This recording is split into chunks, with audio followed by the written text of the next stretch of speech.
Expect to see this climb slowly, slowly, slowly, slowly. Maybe it gets all the way up very close, and this would sneak all the way down, and then eventually wherever that settled out, that would be your true case fatality rate. I was expecting that to settle out at around 3.5% or so.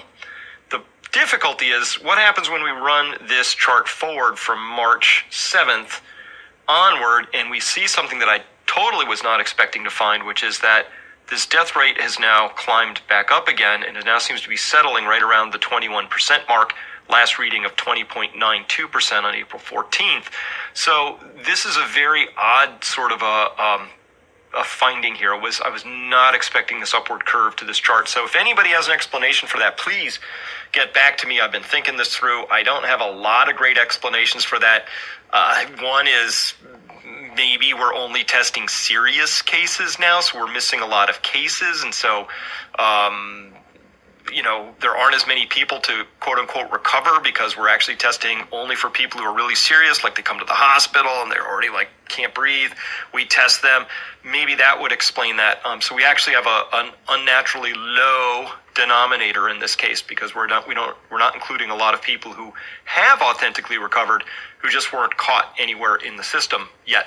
Then maybe it's bad case classification. We're seeing some talk of this where in some places they're starting to include, it's that whole thing we talked about yesterday. Are you dying with coronavirus or are you dying of coronavirus? So, if somebody gets in a car accident and they test positive for COVID, some places might lump them in and say, they died of COVID, right? And so maybe it's a case of too many people are being thrown into this bucket. Maybe that's what this represents. So it's too high of a numerator. Maybe. I don't know. All right, I'm going to leave a link. This guy's a doctor, a pathophysiologist. I believe that's how it's said. And he's got a lot of good information. I've been listening to him since the end of February. Maybe I actually should start posting some more of the stuff he says. And for the things he says and for the things I read, I definitely think this thing is going to be an animal. It looks like it's likely to cause long-term chronic effects. And if they keep finding information, which they have found some information that they strongly believe this virus could be hitching a ride on us for some time, then it's likely. Long-term chronic effects could be likely. And even if they're not, we do know with the normal flu, that can cause problems with the heart and decreased quality of life after having the flu so many times. So, and that's one of the reasons why they encourage flu vaccines, some of the well-known stuff out there. But my thinking, why is the case fatality rate going up? And this is the case fatality rate. This means that if you get it, you're in this percentage that could end up dying. And he goes into explanation, you watched the video, hopefully. I think it could be going up because people aren't afraid anymore. They're less afraid. The pandemic was declared. Social distancing was put in place. The spread was slowed down, and inoculant size was decreased. So people that did get it probably got a lower dose and didn't have such profound symptoms.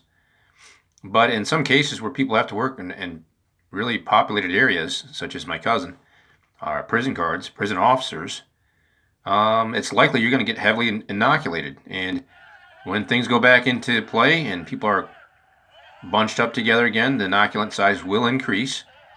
And in this case, I think the case fatality is going up because people are just less afraid. They're starting to get together again.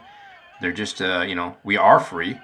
A lot of these things are mandates. Some states aren't fining their people, so you can go out.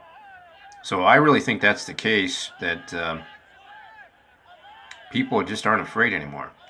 So protests are happening in the thousands across the country, and it's kind of what I said before about people are going to want to go back to work. They're going to be in a fever pitch.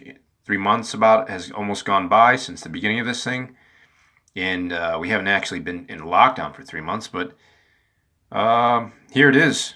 Everybody wants to go back to the way things were.